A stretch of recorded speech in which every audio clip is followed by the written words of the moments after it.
Makaigsunan, gisaysay sa liturhiya sa pulong, unsa katulukibon ang Dios nung kaluoy alang sa katawhan, alang niining kalibutan, nga nang hinubra na sa pagkamasupilon o pagkadautan. Unya, giauhag punta sa mga pagbasa, niining atong kasaulugan karon nga magmaya, to rejoice. Busa makapangutana kita, unsa may angay natong kalipayan niining ikaupat nga Domingo sa Kwaresma. Unsa may angay natong kalipayan? Dihay usa ka tawo makaigsunan nga nagkanayon, nga kung siya pa kunoy Dios, hagbaya ra niyang gipulbos ang kalibutan, nga sobra na kagahi og ulo og kadautan. Pero may na lang, kay ang Dios dili man sama o gunahuna sa tao. May na lang, kay ang panglantaw sa Dios dili mao ang panglantaw sa tao. Kay kung mao pa na, otherwise, oh my goodness, hagbaya ratang nangatigbak kitang tanan tungod sa atong kadautan. Kada sipyat, kilatan pa lang ang tawa na, hurot, bay mahabilin. Salamat na lang kay ang Dios dili sama sa tao o gunahuna. Nainumdum lang kong sugilanon, di ako na usa ka devout Jew nga dito na nanimpad sa Amerika. Nag-uul siya kay ang iyang anak nga kinamagulangan nga lalaki, natakdan Diyos pamaagi sa Amerika. Wayward na kaayo, very secular. Motong nakunahuna siya nga iyang ipada dito sa Israel ang iyang anak. Aron madiskubre niya dito ang background sa mga Hudiyo ug hopefully mabag-o. Tuod man, human sa bakasyon dito sa Israel, nabalik ang maong anak, buutan na. Responsable na.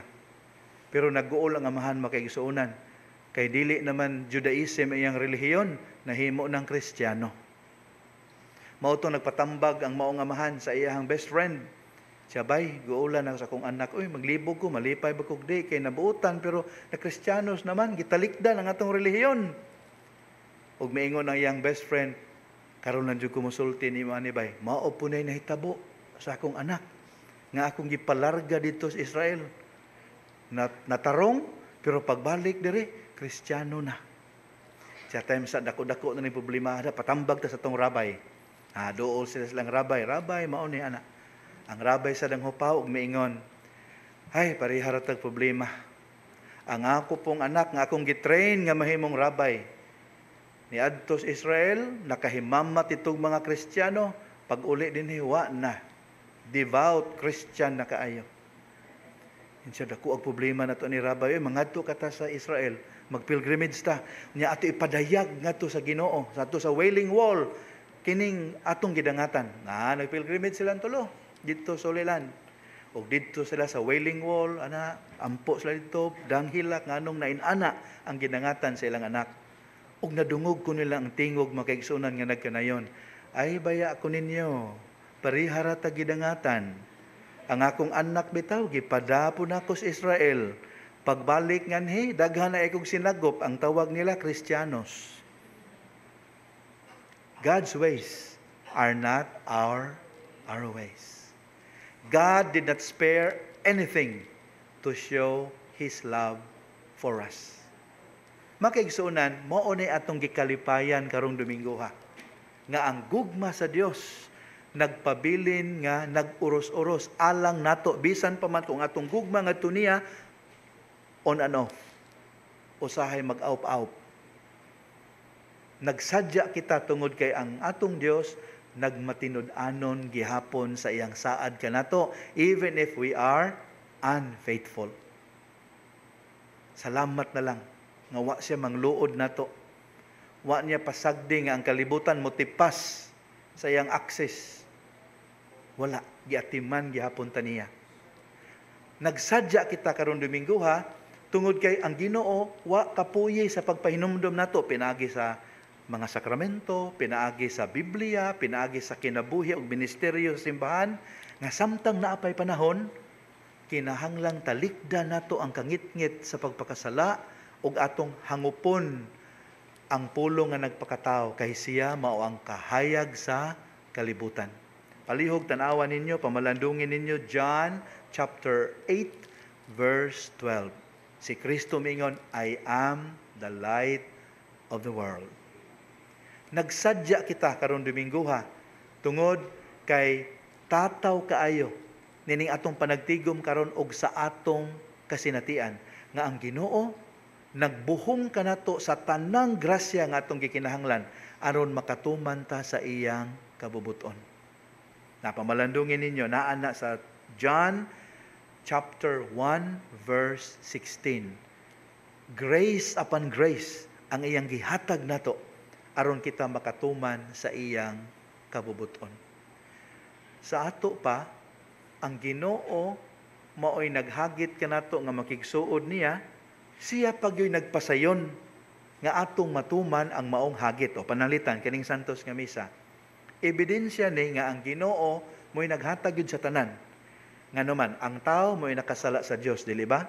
Unya haron makabayad ang tao, unsa may angay ibayad niya. Ang giutangan Dios, ang nakautang tao. Ang hingsad-an Dios, ang nakasala tao. Makabayad ba ang tao? Bisag lumpungon patang tanan? Dili. Kaya ang atong gilapas Dios. So ang makabayad sa Dios kinahanglang Dios rasad. Nya di mo ginamahitabo nato. Munang gisulbad ng problema sa Ginoo, gipadala niya ang iyang anak. Dios nga matuod og tao nga matuod. Siya'y nibayad sa utang sa tao ngadto sa Dios. Pinaagi sa iyang kinabuhi, pagpasakit o kamatayon. Tanawa, kining santos nga misa nga atong gihalad, kinsay gihatag ni anak nato ang Dios. Haron padayon tang makahalad og sakripisyo nga makapahimuot kaniya. Kay kung kita lang, way pagampo nato nga iyang dawaton kay dili ang ayan. Munang gihatagan ta niya nining sakramento sa misa. Gibuhat gyud sa Dios ang tanan makaigsuonan tungod kay gihigugma ta niya. Karon nay peligro ni. Unsay may tabo sa tao, unsay tendency sa tao kung sigurado siya nga gipangga siya. Panalitan kamo mga anak, unsay tendency ninyo in relation to your parents nga kahibaw gyud mo nga gihigugma mo. That's right. Naay tendency nga mo lupa. Naay tendency nga mo gara. Naay tendency nga mahimong complacent. Mauna nga sa ato ebanghelyo karon, wa lang ni maghisgot og gugma sa Dios. Naapoy laing gisgutan haron di ta ma-complacent. Unsa gani gisgutan nga lain? Ang dili mo tuo sa buhaton silutan. Ang dili mo tuo nini mong kamatuoran na ay silot nga ipadangat ngadto kanila. Hopefully kana mo'y makapahigmata na to, haron matuman na to ang giingon sa kasulatan nga we must work out our salvation in fear and trembling. Work out your salvation in fear and trembling. Kay naay silot nga giandam alang ni adtong magmakuli sa pagbuhat sa ingon. Muna makaigsunan ini kalawat na to few moments from now atong hangyoon na Ginoo. Atong gamiton ang pulong sa Psalm 19 verse 14. Ginoo, kahimutan mo unta ang among pulong ug ang among hunahuna.